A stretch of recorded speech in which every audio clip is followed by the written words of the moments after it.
Hello everyone, welcome to this video where we will attempt to solve this problem sum here.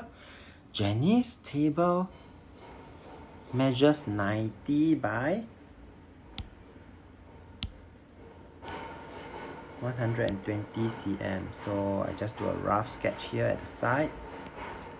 So given a rectangle, the room it measures 120 cm by 90 cm, and she would like to cover with square tiles,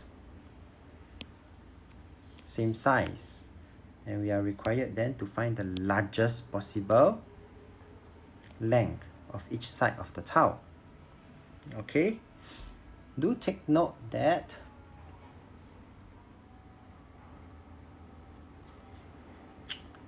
this is actually a highest common factor question. Okay, because it is of the square tiles of the same size, meaning the length for the tiles is common, and we're actually looking for the highest possible length. Alright, so once we have successfully identified that this is a HCF problems,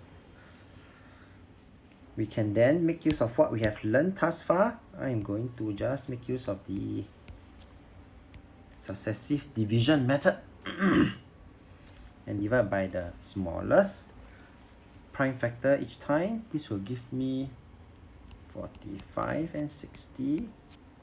Cannot divide by 2 anymore. I can divide by 3, left 15 and 20. Cannot be divided by 3, but the next prime number is 5. Yes, it can be divided by 5. And there's no more common prime number anymore. And therefore, I have successfully identified that it is the HCF is 2 times 3 times 5. And therefore, the largest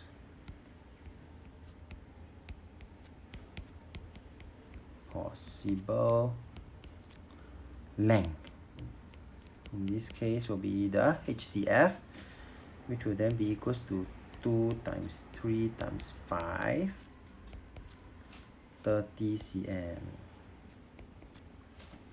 We have come to the end of this video, so if you like this video, do give it a thumbs up. Thank you for watching and have a nice day.